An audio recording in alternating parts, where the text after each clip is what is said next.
अस्सलाम वालेकुम स्टूडेंट्स। कल हमने एक टॉपिक पढ़ा था जिसका नेम था divisions and branches of biology. उसमें हमने कुछ ब्रांचेस पढ़ी थी। तो ये कुछ ब्रांचेस अभी तभी उस वीडियो में पूरी नहीं थी हुई, तो कुछ ब्रांचेस अभी रह गई हैं।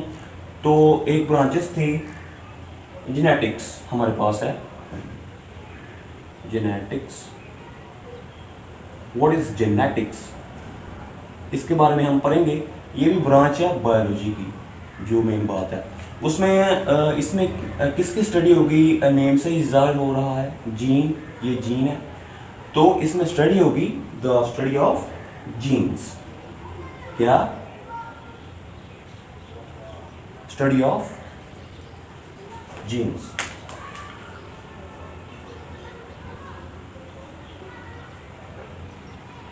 और इसमें आपकी बुक में एक और वर्ड आया है, उसका नाम है इनहेरिटेंस। वो क्या है? यानी study of genes and roles in inheritance. Inheritance क्या है ये मैं आपको बताऊंगा। इसे हम कहते हैं, यानी मैंने पहले भी ये बताया था कि आपने जो डेफिनेशन है जो भी खास तौर पे ब्रांचेस की, वो आपने किस तरह से लिखनी है। जैसे कि जेनेटिक्स है, ये ब्रांच है बायोलॉजी की, तो आपने बायोलॉजी की ब्रांच को किस तरह से डिफाइन करना है। आपने कहना the branch of biology which deals with the study of genes and roles in inheritance. इसमें एक वर्ड आ गया इनहेरिटेंस। ये क्या है, इसके बारे में हम पढ़ेंगे। इनहेरिटेंस ये क्या है हमारे पास। ये एक बेसिकली जो खसूसियात होती हैं जो नस्ल दर नस्ल चलती हैं। जी, जैसे कि मैं एक मिसाल देता हूँ। एक पेरेंट्स है, उनका एक बेबी हुआ है, तो बेबी में वही खसूसियात होंगी जो उसके पेरेंट्स में थी। ठीक है बच्चों, यानी जो पेरेंट्स बहुत ही खूबसूरत हैं तो उनका बेबी भी बहुत ही खूबसूरत होगा। यानी जो पेरेंट्स की जो खसूसियात हैं वो बेबी में चली गई, और आगे बेबी के जो बच्चे होंगे आगे, तो फिर तो उसमें भी जाएंगे वो खसूसियात। इसे हम कहते हैं इनहेरिटेंस। इसकी मैं यहाँ पर डेफिनेशन लिख देता हूँ। यानी ट्रांसमिशन ऑफ कैरेक्टर्स, खसूसियात की जो ट्रांसमिशन है, characteristics from generation to generation. ठीक है, from generation to generation. Okay बच्चों, मुझे उम्मीद है कि आपको ये बात समझ आ गई होगी। उसके बाद एक ब्रांच आती है हमारे पास, उसका नेम है एम्ब्रियोलॉजी। एम्ब्रियोलॉजी एक डेफिनेशन ये हो गई जीन जेनेटिक्स की। उसके बाद एम्ब्रियोलॉजी। एम्ब्रियोलॉजी ये क्या है हमारे पास, ये भी ब्रांच है। ठीक है, अभी हम ब्रांचेस पढ़ रहे हैं किसकी, बायोलॉजी की। इसमें हम पढ़ेंगे, यहाँ पे एक नेम आपको नजर आ रहा होगा, embryo. Embryo, what is embryo? Embryo क्या है? जाइकोट का आपको पता है, जाइकोट किस तरह से बनता है? एग और स्पर्म सेल का मिलकर बनना जाइकोट कहलाता है। और जब वो जाइकोट की जब ग्रोथ होती है, यानी वो डेवलपमेंट उसकी होती है, तो उसके बाद एम्ब्रियो बनता है। ओके, तो उसके बाद फिर बनता है बेबी। ये बात है। उसके बाद हम इसकी डेफिनेशन क्या पढ़ेंगे, इसमें हम पढ़ेंगे द स्टडी ऑफ डेवलपमेंट। किसकी?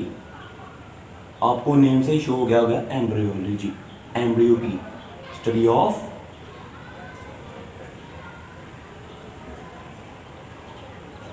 डेवलपमेंट यानी ग्रोथ। ओके बच्चों,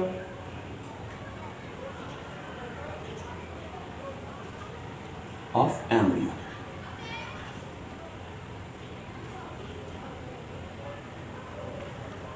सिंपली आपने ये ब्रांच किस तरह से लिखनी है, the branch of biology which deals with the study of development of embryo. Simply बात है। उसके बाद एक ब्रांच हमारे पास आती है टैक्सोनॉमी। ये तो मेरे पेन ही गिर जाते हैं। टैक्सोनॉमी, उसमें क्या होगा? टैक्सोनॉमी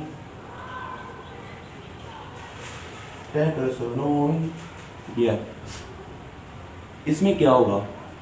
टैक्स, टैक्स का मतलब होता है बच्चों नेमिंग, यानी टैक्सोनॉमी यानी study of naming classification of organisms into groups and सब ग्रुप्स। ये यानी इसमें हम किसकी स्टडी करते हैं? मेनली बात है जो स्टडी है, स्टडी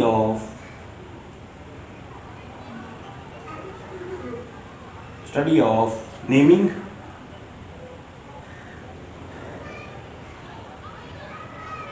एंड क्लासिफिकेशन किसकी?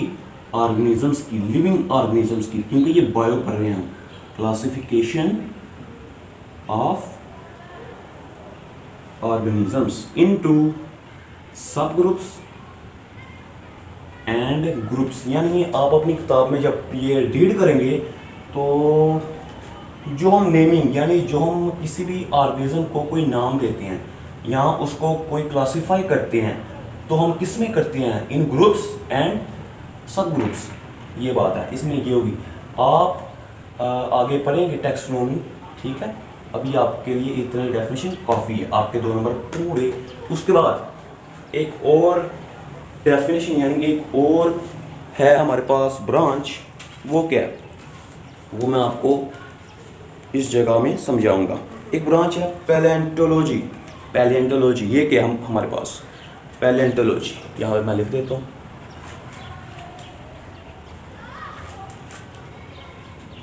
Palaeontology, palaeontology. ओके बच्चों, ये अगर मेरी स्पेलिंग ठीक नहीं तो कोई बात नहीं, आप आपकी बुक से देख ले। उसके बाद हम पढ़ते हैं ये व्हाट इज़ पैलेंटोलॉजी। यहाँ पर एक वर्ड है पैलियोंटो, ये इसका मीनिंग है फॉसिल्स। क्या मतलब है? फॉसिल्स, ये आपने याद रखना है। बेसिकली इसका नेम ही जो इसका वर्ड है बीच में उसका मतलब है फॉसिल्स। इसका मतलब है हम इसमें किसके स्टडी करेंगे? The study of fossils. Mainly बात है सिर्फ बच्चों द स्टडी ऑफ फॉसिल्स, ठीक है। ये बात है। उसके बाद एनवायरमेंटल बायोलॉजी, एनवायरमेंटल बायोलॉजी, ठीक है। व्हाट इज एनवायरमेंटल बायोलॉजी, इसका हम अब पढ़ेंगे। यानी आपको पता है एनवायरमेंटल वो निकला है एनवायरमेंट, ठीक है, माहौल। एनवायरमेंटल बायोलॉजी इसमें हम किसकी स्टडी करेंगे? स्टडी ऑफ इंटरेक्शंस, यानी कि जो भी रिलेशनशिप्स हैं between organism and their environment. मैं आपको एक हिंट देता हूँ, ये देखिए यहाँ पे लिखा हुआ इन्वायरमेंटल बायोलॉजी। इन्वायरमेंटल निकला है कहाँ से? इन्वायरमेंट। और जो बायोलॉजी वो है, यानी बायो का मतलब है ज़िंदगी। इसका मतलब है हम स्टडी किनकी करेंगे? Study between, study of the interactions, जो रिलेशनशिप हैं किसके दरमियान? इसके इन्वायरमेंट के दरमियान और लिविंग ऑर्गेनिज्म के दरमियान। ये बात है स्टडी ऑफ इंटरेक्शंस या रिलेशनशिप्स बिटवीन इन्वायरमेंट, ठीक है बच्चों, एंड ऑर्गेनिज्म जो लिविंग है, ठीक है। बायो का मतलब ही मैंने आपको पिछली वीडियो में बता दिया है, ज़िंदगी। क्योंकि जो भी ऑर्गेनिज्म लिविंग है और उसकी जो इंटरेक्शन है विद इन्वायरमेंट, उसे हम कहते हैं इन्वायरमेंटल बायोलॉजी। उसके बाद आ गया हमारे पास सोशल बायोलॉजी, सोशियो बायोलॉजी। आपकी बुक में लिखा है सोशियो बायोलॉजी, ठीक है। यानी जो फर्स्ट ईयर की बुक है उसमें लिखा है सोशल बायोलॉजी, इसमें सोशियो बायोलॉजी आप अपनी बुक में देख सकते हैं। आपकी बुक में जो स्पेलिंग है सोशियो बायोलॉजी लिखा है, सोशियो बायोलॉजी। ये क्या है basically? Social, what is social? Social का मतलब है सोशल बिहेवियर, किनका? एनिमल्स का। यानी बायोलॉजी का मतलब है जो जानदार है, जो सोशल है वो क्या, सोशल बिहेवियर। हम इसमें किसकी स्टडी करते हैं, मेनली बात है study of social behaviour. Social behaviour किनका किनका, बायो मतलब क्या, जिंदगी,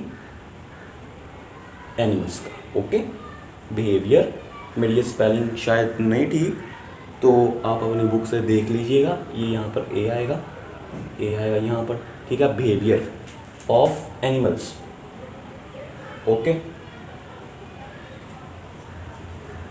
उसके बाद ये इसकी मेन पॉइंट होगी। उसके बाद है पैरासिटोलॉजी, इसके बारे में बताता हूँ।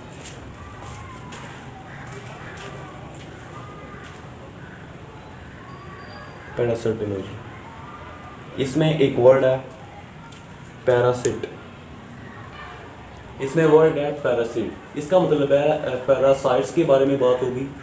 पैरासाइट्स असल में क्या हैं, पैरासाइट वो जानदार होते हैं जो किसी भी लिविंग ऑर्गेनिज्म को नुकसान पहुंचाकर उससे फ़ायदा लेते हैं, यानी उससे कोई खुराक लेते हैं। यानी इसमें इसमें एक वर्ड है पैरासाइट, तो इसका मतलब क्या है, जो पैरासाइट वो जानदार है जो किसी भी लिविंग ऑर्गेनिज्म को नुकसान पहुंचाकर उससे फ़ायदा लेता है। तो इसमें हम जो सिंपली सी बात है यहाँ पर लिखा है पैरासाइट, तो इसमें हम किसकी स्टडी करेंगे, पैरासाइट की। ये आपके लिए हिंट होगा, ठीक है। और तो हम चलते हैं आगे।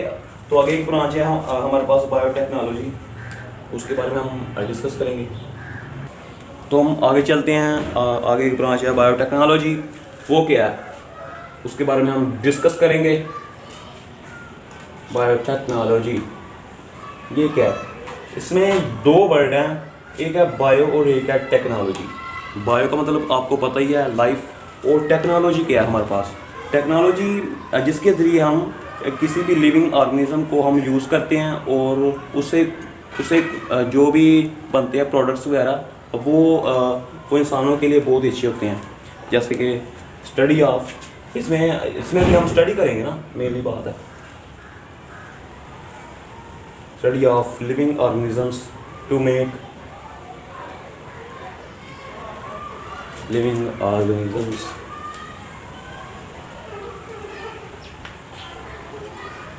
to make essential products, जो खास प्रोडक्ट्स बनते हैं for the welfare of mankind, यानी जो भी इंसानियत के लिए बनती है प्रोडक्ट्स और लिविंग ऑर्गेनिज्म को यूज़ करके बनती है ये। उसके बाद तो बच्चों वहाँ पर ये ख़त्म हो गई हैं, ठीक है। ये जो वाइट बोर्ड था तो वो हो गया। तो आगे सिर्फ 3 ब्रांचेस रह गई, तो हम इस पर अब डिस्कस करेंगे। ये अब मैं डालता हूँ, हाँ। तो आगे कुछ ब्रांचेस रह गई हैं, उसका नाम है इम्यूनोलॉजी। उसमें हम किसकी स्टडी करते हैं, इसमें एक वर्ड है इम्यून। इसका मतलब है कि हम इसमें स्टडी करेंगे इम्यून सिस्टम की। वर्ड इज इम्यून सिस्टम, इसके बारे में हम वही पढ़ेंगे। इम्यून सिस्टम किसी भी जानदार में वो इसलिए जैसे कि वाइट ब्लड सेल्स हैं, वो हमारे जिस्म में कोई अगर वायरस आ जाए तो उसके खिलाफ लड़ते हैं, तो फिर उससे जो बनता है सिस्टम उसे हम कहते हैं इम्यून सिस्टम। उसके बाद एक और ब्रांच के बारे में हम डिस्कस करेंगे, उसका नाम है एंटोमोलॉजी, उसके बारे में पढ़ेंगे। इसमें हम स्टडी मेनली करते हैं स्टडी ऑफ इंसेक्ट्स। इसमें हम लिखेंगे स्टडी ऑफ इंसेक्ट्स।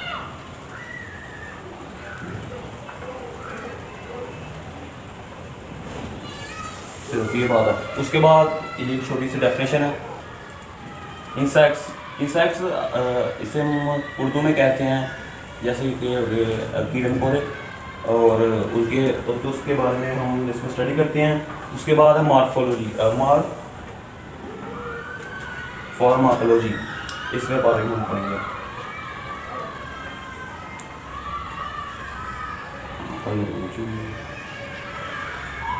इसमें हम मेनली स्टडी करते हैं ड्रग्स की और उनके जो फैक्ट्स हैं जो कि इम्यून सिस्टम पर, वो उसके बारे में हम पढ़ेंगे। यानी स्टडी ऑफ ड्रग्स, जो भी आप मेडिसिन या कोई ड्रग्स लेते हैं उसके बारे में जो हम स्टडी करते हैं, उसे हम कहते हैं study of drugs and their effect. यानी कि जो भी इसके कोई असरात हैं उसके बारे में भी हम स्टडी करते हैं, देयर इफेक्ट।